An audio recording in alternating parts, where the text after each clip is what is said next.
Marketing Max. This is show number 596, approaching the 600 mark, which Ruth will probably break this week with her show. So today we have another returning guest, Mrs. Erin Pearson Mills from eXp Realty.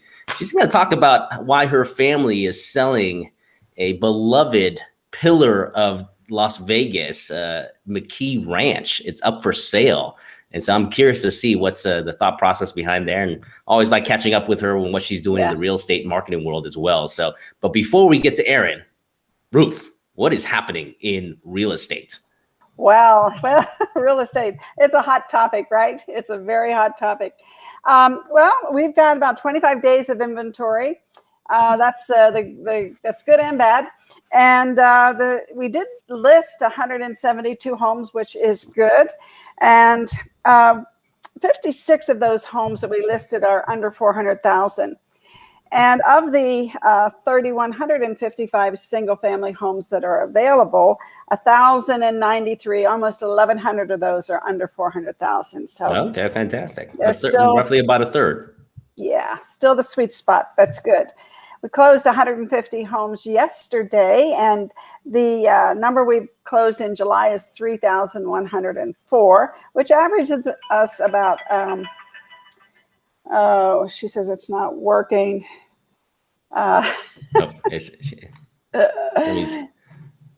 Keep talking about the stats. Okay. Let me see if I can text her. Okay. So anyway, what was I saying? Oh yeah, we were averaging about 135 sales a day, which is really, really good. And we are still having those low interest rates. And so the median priced home is about $1,755 a month for the mortgage payment, principal and interest. So that's very affordable. And we know that rents are going up. So we're dealing with that as well. And we have, because of that, we have investors coming just from everywhere, buying large numbers of homes in Las Vegas. And they've been snapping them up, of course, across the United States during this current buying binge. And one market in particular has seen the biggest jump in deals in Southern Nevada. So we are really, the investors are really taking advantage of everything that's going on. And the investors accounted for 23% of all home purchases locally last quarter. And that's per Redfin. Redfin is a brokerage across the United States.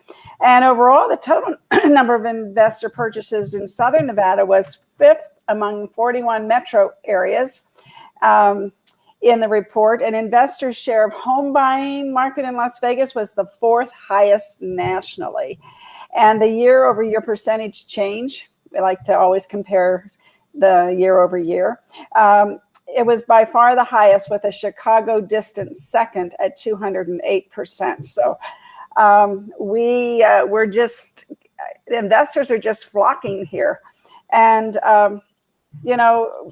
there's so many good things about Las Vegas, and the job market I know is one that they feel safe because they know that we continue to innovate, create, and build and develop casinos. And as you point out all the time, we have more and more diverse industries coming into Las Vegas. And nationally, Max, investors bought about 68,000 homes during the last 3 months. And that's the highest quarterly total on record. And the Redfin, I'm going to quote the Redfin senior economist, Bahari. He said that investors see soaring home prices as an opportunity, as solid returns are pretty much guaranteed, especially when you're an investor who has access to extremely cheap debt. If they're doing it, we should be doing it. And investors are capitalizing also on the surging demand for rentals. Sure. And so here's what they see. Basically, they see that as the rents go up, right? Or as the interest rates are going to go up and the home prices going up, the home buyers are going to get priced out of the market, so they're going to have to rent. I think that's their play.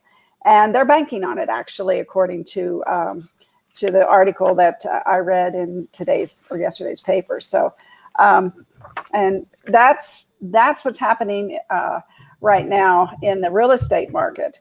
So, as far as some other things that are going on in Las Vegas, I just clipped the latest news because this is what people are banking on that are investing here. Gaming Expo in Las Vegas highlights the latest products and technologies. And so the conventions are coming back. And flights are now set to return to McCarran's Terminal 3E gates because it was closed during the pandemic. And then Clark County, here's the big one. Clark County expected to grow by 2 million people by 2060. So we're going to double our population. Wow. Yeah, I actually saw that. That was pretty surprising. Yeah. And of course, the retail real estate conferences are coming back to Las Vegas. So, lots of things going on, lots of good things going on. I have one sad thing to report, and that is that the fellow that was responsible for so much of the beauty in our landscaping on the Strip and at the Wynn and major resorts, his name was Don Brinkenhoff, and he has passed away, 90 years old. He had moved to, I don't know how long he had lived in Newport Beach. I know he lived here for a while, but anyway, that's some sad news. And he just, like Richard says here in the article, I kind of clipped it, and he's just saying that he was an architect who founded Landscapes International with his wife, Barbara, and they had their fingerprints and influence are visible up and down the Strip, from the tropical landscape at the Mirage to the stately pines and fountains, creating an old world vibe at the Bellagio, and to Landscape's latest project at Resorts World, even, which involved the planting of 7,000 plants and trees, including the relocation of about 100 trees rescued from the old Stardust Hotel grounds. So this man was just ingenious, and it's always sad when we lose people who have brought so much, not just, to Las Vegas, and also, to people like him to the country. And they're getting older and they're passing away. I guess that's what happens. Yes. Yeah. Well, I always say the architect that brought us into this world is probably going to give us a way to some place to go when we leave it. So that's my belief. Yeah, and I think we have Erin here. Let's see. See if I can find her here. Yeah, I think I just sent her a text, regular text. Okay, I don't see her yet. There she is, drinking water. Hi, Erin. You're coming on. How are you? I'm good. I'm flustered. It locked me out of Facebook. Oh, no. I think my assistant did some cleaning and changing. So I didn't know my password. That's what Kane does to me all the time, and then I freak out. I'm here. Well, yes. I'm glad we figured out a different way to get you the link. So, go ahead. Yeah, welcome back to the show, Erin. Hello. So, for anybody that doesn't know Erin already, she's been on the show a few times, and she's a real estate agent with eXp Realty, and her family owns a big part of Las Vegas here that apparently is up for sale. McKee Ranch. My wife actually we were in bed the other night, and she's like, McKee Ranch is up for sale, babe. I'm like, McKee Ranch? That's Aaron Pearson Mills is selling it. I'm like, wow. Yes. So, that's the first topic I want to talk about here. And I'd love to, get an update from you. We'd love to get an update from you on what you're doing in real estate and your marketing, stuff like that. And how does that work in this kind of post-pandemic world here that we're living in here. So yeah, definitely. So tell us about the thought process around McKee Ranch. Well, as we all know, it's my family's ranch, and my parents are getting up there in age, and so are my grandparents. I have 3 grandparents. Oh, wow. And they now need to be looked after. And so it was a big heart-wrenching decision to go ahead and sell it. And we've even been contacted by the news because all the mommy groups exploded. Is your wife, concerned about, are we going to have the annual pumpkin patch? And where are we going to take our pictures? Take our pictures with Lala. Exactly. So We just want to let everybody in the community know that we are marketing it to take it over. It actually has a 501(c) foundation. Okay. And so it is transferable. The name is transferable. There are 30,000 followers. The name, everything's transferable. And so we're finding that buyer that really wants to take it over to continue the legacy. We're being very specific. We're not selling it to a builder or developer or anything like that. Okay. Well, that's good to hear, because it'd be a shame if that place went away, because I personally, my family's been there a few times. We've, like you said, gotten pictures with Lala down there, and Right. it's a great, it's one of the very gems in this town that no one really kind of knows about if you don't, It kind of look reminds around. me, yeah, it reminds me of Bonnie Springs, but we're a little Yeah. different because we are not selling out to a developer. Mhm. Right. Well, fantastic. Well, good luck with all that. And sorry to hear about your family and getting older. We were just talking about You know that. what, though? It's a good thing. They want to be able to travel and spend time with their grandkids. And they're literally moving across the street. As you well know, we own the Secret Garden, and we own a lot of land over there. And so they're going to eventually build. And so they are also offering for them to come over and manage and show the new buyers for a whole year how they set up all their different events for all the schools, and the chicken raising with the schools and everything. Oh, fantastic. And the animals are going to stay too, right? It comes with the property.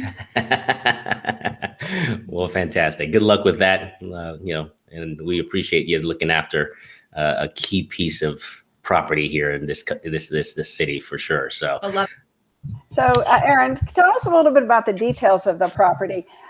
We have a little bit more time than I thought, because our one of our guests couldn't make it this morning. So let's talk about your property and sell it. Oh boy, I could talk all day, huh? You know me. Well, I've never been there. So, and I know, like Max has been there and his family's been there. So y'all are talking about something I have no idea about. yeah. Yes.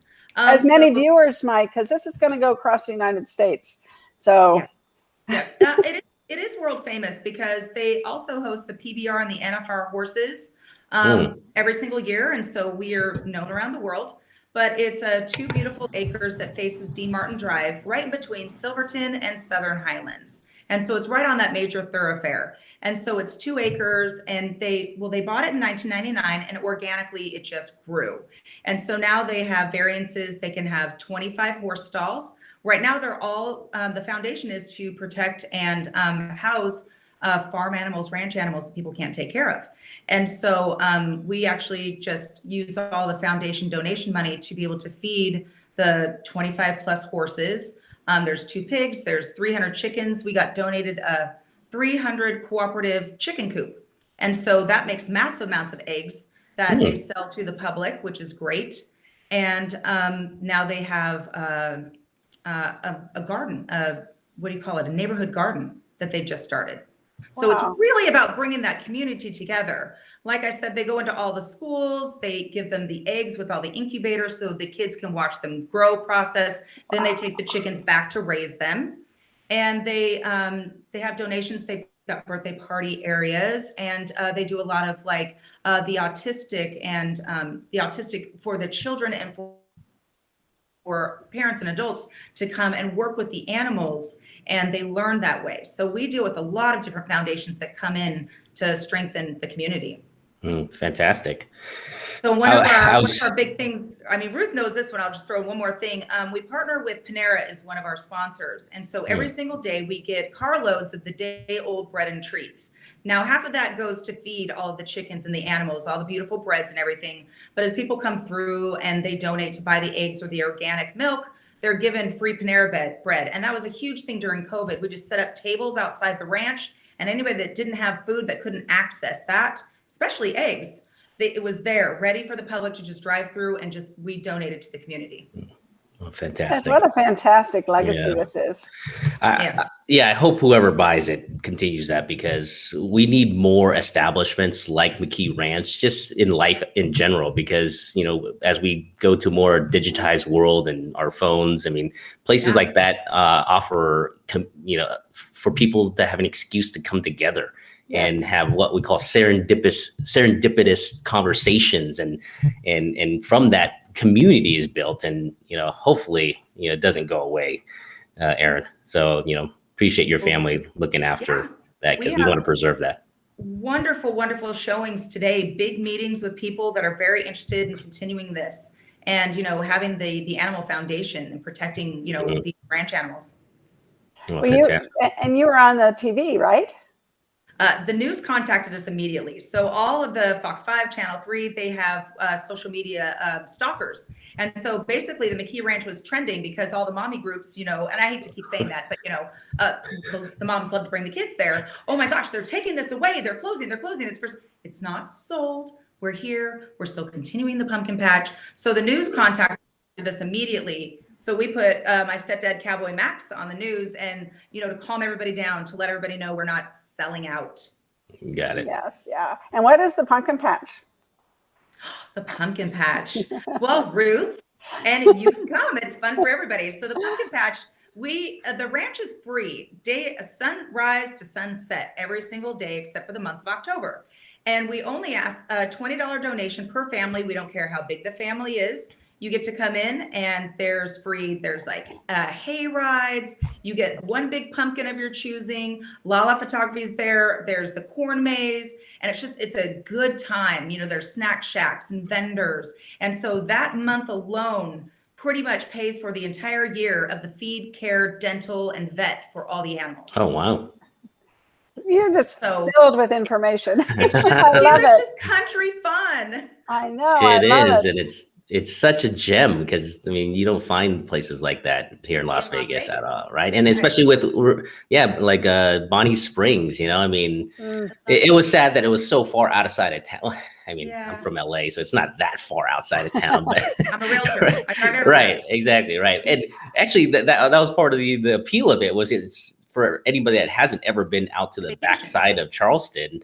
It's like a whole different world back there. Oh yeah. And in the Bonnie Springs area, there's so many mature trees, and like it looked like you're in Montana or something. It's kind of weird. Exactly. Yes. I'm looking something up really quick. I should know this, but the listing just went live 1 week ago, and it's just been crazy. So the house was actually built in 1966. Okay. And so it's just cute and adorable. If anybody wants to see the listing, contact me, because my mother, I always called her an organized hoarder. But the inside of the house is filled with antiques and country. And I've been there for 20 years, and I still look around. I've never seen that. It's like a museum. It's like it is a museum down there. So exciting stuff. Well, good. We're gonna miss it in your care, your family's care, but hopefully it continues on here. Well, I can't believe you haven't asked me the question everybody's asking me. Which is? How much is it? Because my wife told me. So yes, how much is this, Erin? So it is two full acres of Dean Martin Drive front property, and it does have all the different money making layers. Comes with the foundation and everything. It's listed at $2.2 million. 2.2 million. Yes, now, because a lot of people call and they're like, well, wouldn't appraise for that because of the land and the dirt, but it's not just the land and the dirt and in the 1966 home. It comes with a lot of layers and love and community support. So how are you setting up as a structure to sell it? Is it just a piece of real estate that's being sold, or is it a business that's being? A foundation that Yes, and me and Ruth, we've talked about this a lot, and so it's actually zoned for residential, low residential, and so that's why a lot of people are calling me, because you could put 3.5 properties on half an acre there, right. But that's not what we're doing, and so we wanted to put it out to the full public at this point, and if we don't get a really great buyer, we're probably going to transfer it over. Ruth and her husband are going to help us and put it listed as a business. Okay, got it. I was just going to wonder about that because they're probably right. It's hard to appraise from a pure real estate side, but you got to put in all the other factors involved. Right, because it isn't zone commercial. Everybody asks me that because everything's creeping in on us. KB Homes are building about 2 country blocks away, and so we've been very active with that R&P for a long time because it is one property on a half an acre, and so we just got rezoned to the 3.5, and so we do like to preserve that rural community, but it is sort of creeping in on us, whether we like it or not. So and that's an added value. It could pop commercial, and then wow, you made a great investment. So I have a question about the zoning. If we list it for a business, can the zoning be grandfathered in? I mean, how's What that right gonna- now? Yeah. What it is right now? Well, a lot of the empty spots and spaces out there, people try to get the spot zoning to change it into certain things. So you do have to go through the protocol, but I'm the first one to tell you that the RMP is very tight-knit community, and they want the McKee Ranch to stay as it is. They don't want to see, what's my word, bulldoze down and put like a store. Yeah, right. Yeah. So have you talked to zoning yet? My concern is that when and if it transfers, is the new owner going to be able to maintain it as a business? And you said it's a 503. You want to explain that as well? Well, and I always say this, I like to stay in my lane. I only know the crust of this because it's not my job or, my legal sense. And so what it is, it's a foundation. We have dug deep into that. It is transferable. It's actually easier to transfer a foundation than it is to dissolve a foundation. And so we're working with the legal team to make sure that when we do get a buyer, that everything runs very smoothly. Because like I said, they're not gone, they're not moving. And so the McKees will be literally across the street.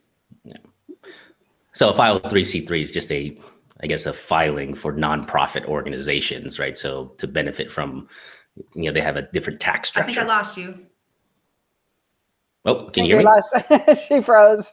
Oh, did she freeze? You froze. Okay, you're back. Am I back?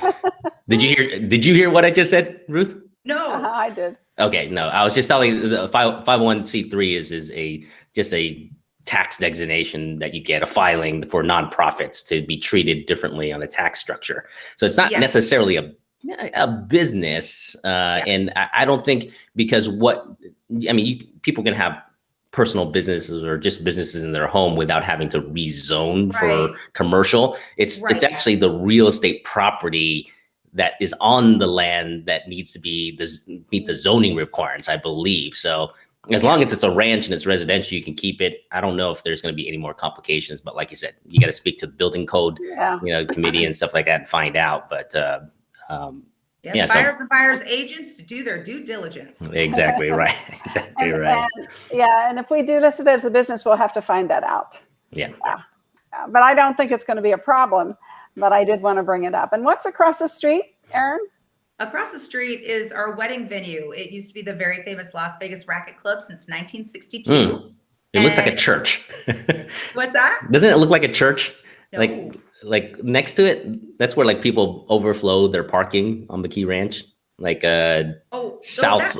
That church, that's down there. We're across Dean Martin Drive. Oh, okay. So there's the block wall. It says the Secret Garden. And so we actually own the entire city block. And so the wedding venue is on the back half of the block. Got it. And it's 10 beautiful acres of, wedding pavilions and trees, and it's gorgeous. So yeah. So the McKees have a lot of businesses to run, so they need to focus on one. Well, fantastic. So that is great. Yeah, good luck with that sale. So what's happening? I'm curious to see what's happening with you in real estate, Erin. Any new changes or any new tactics? Anything that you're doing a little bit differently here this year on social media or your marketing? Marketing, I'm pretty steady, pretty much the same. I'm primarily a listing agent right now, but with listings, you do have buyers because you sell their house, you do have the buyers. And I'm still very popular with buyers. And so because of our training, because of Ruth, because of Aaron Taylor, we really know how to create those relationships. A lot of people, we kind of call it hiding behind the screen. Okay. My team, we don't do that. We really try to reach out and have these personal conversations. I love when the sellers are actually in the house so we can talk to them. I've actually got offers accepted because, the buyers and sellers fell in love with each other. It wasn't even the greatest offer, that sort of a thing. So keeping the communication open is really, really important. I think that we've lost that as a community in whole. Yeah. Well, a lot of selling agents don't want to expose, I guess, their sellers to like the buyers and the buyer's agent. I mean, that's what I've seen in the past, right? I run into it a lot. The buyers will be there because I'm going to tell you right now, listing agents are lazy. Do not get lazy. Put in the exact same amount that you did in the past. Don't take pictures with your phone just because it's a sell. It's not fair. So what's happening now is they're not running out to put up those lock boxes or signs. And so I have to, knock on the door and have the owner open it because those listing agents are not doing their job fully. Wow. That's interesting. I know. So I'm not knocking at everybody, but I think that you really got to put in the same effort that you did last year to this year. Yeah, what was go ahead, Ruth. I was just going to say, Aaron is, how long have you been in the business? Wow, you're going to expose me. Let's see. Technically, I've had my license. I'm going in my 4th year. Okay. And how long have you been working on your business? Just 2 and a few months. And and there are 14,000 agents in Las Vegas, and you're in the top 400. Yes, I'm in the top. Congratulations! 3%. Next week, I'll be in the top 2% when I get those closings in there. Ooh, okay. Yeah. So I know you're climbing that ladder. You're the shooting star. What was the transaction? Did you set a transaction goal this year? Absolutely, 100%. And so the goal is to always double. And so our goal is to actually triple. So last year we did 17. Our goal this year, I think, is around 43. Ooh. And you're going to hit it. 21. So we're on track. Yeah, there you go. Fantastic. And it's not just about knocking off a goal sheet. It's to help 43 families. Sure. Individuals, what have you. Sure. So where's the majority of your business coming from right now? 1,000% social media and referrals. It's always been my mindset to never pay for leads, never buy leads. Organically, social media is free, and it's how they fall in love with you and your personality and want to work with you because you're honest, you're fun. Everybody loves my dogs. Everybody knows everything. So, and then you do a good job and you create the follow-up, because when you attach yourself with your clients on social media, you're friends forever, and you can enjoy and celebrate them forever. Yeah, absolutely. And where do you focus most of your social media right now? On which platform? Really, Facebook. I mean, come on, I'm a little older. I mean, my daughter calls it, the mom zone. The mom zone. Yeah. So primarily, I connect with my clients on a personal level on Facebook, and I connect with agents on Instagram. Is how I do it. So I put like all of my listings and my openings, my open houses over there on Instagram. I don't like to onslaught my clients with that. We just need to get to know each other. Right. So as you're onboarding like new people right now, like if you bring someone new to your team, right? Or, what advice would you give a new realtor that's entering this business, right? Because I'm assuming with the hot real estate market, there's a lot of people trying to take, advantage or come into the opportunity. What would you tell them to do maybe within their first 30, 60, 90 days to get up and running and building their brand? Well, and you know what? My advice is different from last year. I am the open house queen. I love meeting people, and I used to get tons and tons from that. And so now it's very difficult to find something that stays on the market for a minute. You know what I'm saying? I still suggest get yourself into an open house. There's a lot of different tactics, and Aaron Taylor, I'm on his team, and so we can use any of his homes to go ahead and open house as well. And so, but I just like to let people know, get on Facebook, tell people that you're with a wonderful team. Ruth Allbrand, she was the biggest RE/MAX agent in the universe. I mean, who better than us? Aaron Taylor, I mean, he's amazing. He does 20 to 40 homes a month. We know what we're doing. So get on Facebook, right? And start posting, go to open house, putting product up or talking about the community. What would you? And I basically say, people, what was I going to say? Let me rewind a little bit. They want to know that, you're out there and you're talking to them. You can hide behind the camera. People love video. They want to hear you talk. They want to see what you're doing. Go show them some, new builds, walk around the community. But basically just getting your name out there. I tell people I never use Amazon. I go and shop out in the world and make conversations and talk to people. And you wear a badge.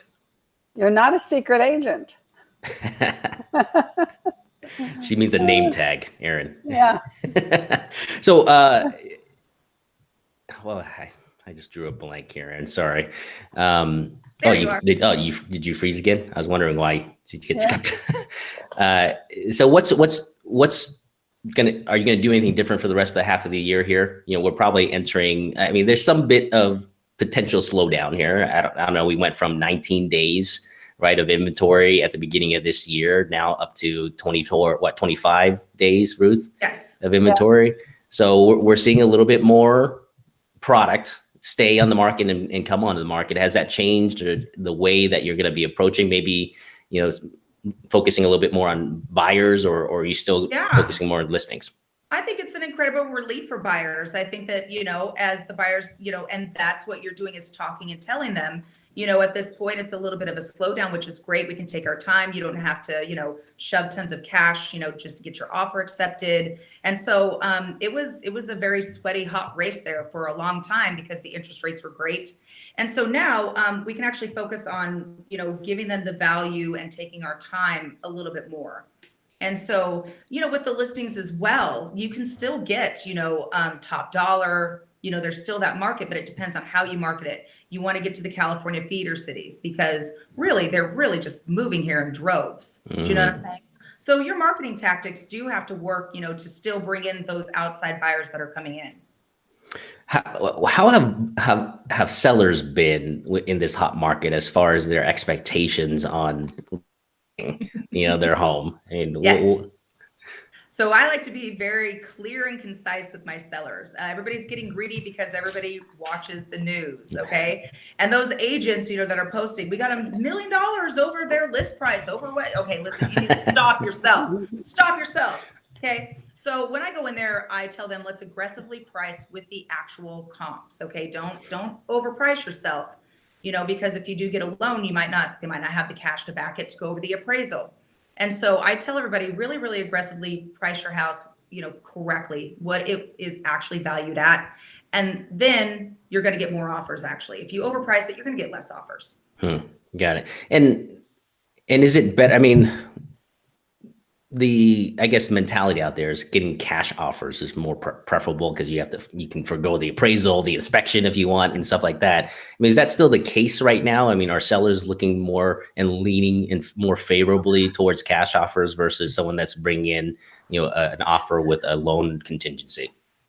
Well, I think it depends on if the house is vacant or if the house is owner occupied, because the owner occupied ones, they still need some time to go find the other house. And so I'm telling them, you know, you don't necessarily want that cash because they're going to close in 10 days and want you out.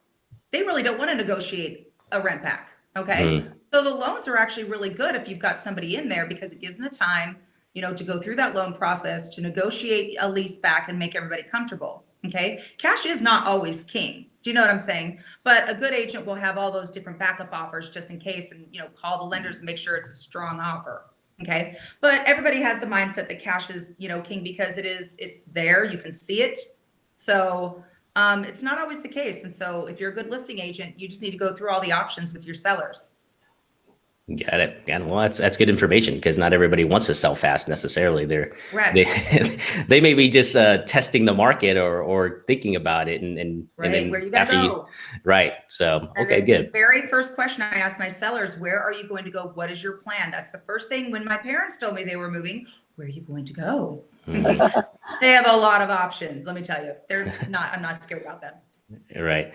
So, you know, one of the questions I always consider for new real estate agents, you know, coming into a marketplace, especially in a hot marketplace like this, is that how do you compete against people like Aaron Taylor, you know, who are established, the Jillian Bachelors of the where, right? So, I mean, you haven't been in the business very long. I mean, considering, you know, 4.5 years. So, and you're hitting a tremendous, wonderful stride in your career right now. But from a starting standpoint, I mean, how do you feel, you know, how would you say, how are you competing with, oh, my cousin's a real estate agent, or, you know, those types of like objections that, you know, probably sometimes more so are made up in our own minds versus the reality of things of that nature, right? My number one secret sauce is answering the damn phone. 99% of the time. I tell everybody I just won't take you in the bathroom with me. Literally, I answer that phone 100% of the time. So as a listing agent, everybody's blown away when I actually answer the phone. You know, and, you know, just calling, it really sets you apart. It really does. Surprisingly, yes. Being accessible. And that's the great thing about what happens when there's good times in any industry, right? Or there's easy success in any type of business. What happens is people get busy, right? Maybe customer service is not a number one priority anymore. I'll give you an example. I'm shopping for a car right now. I'm looking for a specific car. What kind of car? It's like a Kia Carnival or a Telluride, right? For a new family car. And I've called like 3 or 4 different dealerships. 3 out of the 4 went to voicemail. Oh, God. At a dealership, right? I'm like, I get that you guys are busy. I get you probably don't have an inventory right now, but. Well, but what's sad about that is everybody did have to do a lot of layoffs. And so, everybody is short staffed. And unfortunately, the car industry is too. Mm-hmm. And so they probably can't pay that one person just to answer the phone. But, that's how. Yeah, I agree. Yeah. Well, I mean, they could forward the phone to the general manager or one of the salespeople or right. I mean, I'm sure I've walked the dealerships. There's people standing around. I mean, it's not like everybody's helping every customer, and no one's available. Right. But that's what I'm saying. So I mean, for the people who are, new, in good times, there's always opportunity because you just have to outwork and out hustle everybody, right? Being accessible, especially in the real estate business, I can tell you is a huge difference because a lot of times buyers, we're all trained in this day and age to have instant gratification, right? If we have a question, we can go on Google, answer it, we're done. And so we kind of treat kind of our service people in the service industry like that. And if you can provide that at a high level, I mean, you really do stand out because you instantly, achieve that gratification for them. And, that's the building block for you to build trust and a relationship ongoing with them. So good stuff. So any last words for the community here, either on the McKee Ranch or what you're doing in your real estate business? Yeah, well, I think I'd like to talk to real estate agents out there, why I've been so successful, why I compare myself to Aaron Taylor, why I compare myself to these big people is because in any business I've had, it's the level of dedication. And so what is the average, Ruth? A normal real estate agent, how many hours do you think they work a week?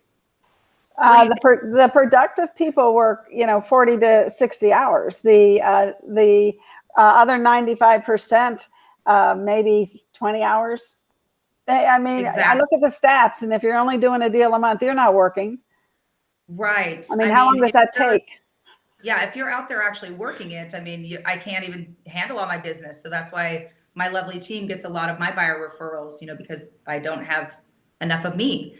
But I really, it takes 2 years to build a business. We've built a lot of businesses, and I'm always in it to win it. And so for the last 3 years, all I've done is constantly 24/7 think about real estate, train, get as much knowledge as possible. If I don't know anything, I'm calling Ruth. We're getting up there. We're figuring it out. Or she teach me what's my line. I got a dumb question. There's no dumb questions. Stupid answer. Right. Well, what people don't realize, they don't set goals and they don't realize that they are actually in the middle of diamonds, acres of diamonds, which I always recommend. Here's this book.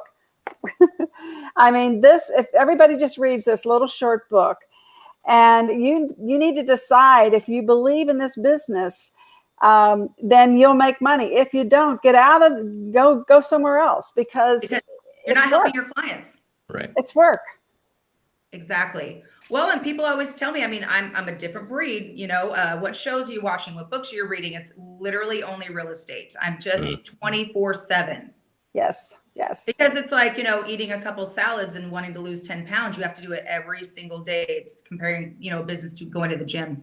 Well, consistency is key to any success in life, whatever you're doing. Don't wait till the end of those 2 years to take those CE classes. Take classes for fun. Take classes for the knowledge. Well, yeah, and to network with other agents, right. and that's huge. We had 60 people in our class yesterday. 30 in the classroom, 30 in the Zoom room. And, people got to know each other, and it's important you hear what other people's opinions are and so on and so forth. So the more you learn, the more you earn. There's no doubt about it. And if you think that you've learned everything, you need to hang up your shingle because you're out of business. Well, and I love Ruth. I've been to several of your CE classes and social media classes, and it's come full circle. I've had buyers that I needed to get the deal done, and they remembered me from networking, my personality, Yes. from being a class, and I got my offer accepted Yep. because they want to work with me because we're fun and we're awesome and knowledgeable. Yeah. Yeah. Success has a lot to do with proximity, right? How close are you to your or your customers? How close you are to your community and your profession, and how close are you to successful people, right? So, I mean, and the only way to do that is to get out and about, be a soaking sponge in your industry, and then be around people who are doing what you want to be doing, and then being around your customers. So, Well, and I guess about the McKee Ranch, and so I will personally be on property from 1:30 to about 5 p.m. today. So obviously bring your family. You can bring, it's free, crackers, apples, feed those animals, have a great time. I'll be bouncing around. So if anybody really has any questions about the property, the listing, the sale, the transfer, I'll be there with Cowboy Max and Christy. And so we can just give you a hug or take a picture or answer questions. Today, Saturday, right? Yeah, Saturday. Do lots of videos. Do lots of short videos. Yes, exactly. Yeah, fantastic. Well, thanks for coming on, Aaron, and filling the show for us today. And Yes. Yeah, absolutely. Before we end the show, though, Ruth, what's happening in training this week?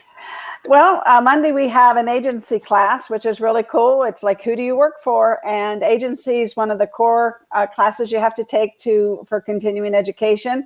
And it's from 10 to 1 at 8400 West Sahara. And then on Friday, June 30th, we're doing our Facebook class. It's a continuation. We did LinkedIn and build your Google business page last Thursday. And so Friday, we're going to continue with it and do the Facebook personal, the Facebook business, and Facebook advertising. And we're going to be giving the students videos and 3 ads that they can utilize for advertising and talk about all the targeting. And just like Aaron said, I mean, we live in great times right now. We can go to NerdWallet. You can go to, there's so many sites you can go to see who's moving to Vegas and target those areas specifically. You can tell people the cost of living in Vegas is, 15% cheaper than it is in San Francisco, things like that. And you can just get down and target them. And then Facebook gives you names and email addresses and phone numbers. So you can video them with a text, which I'm very much a proponent of. Yes.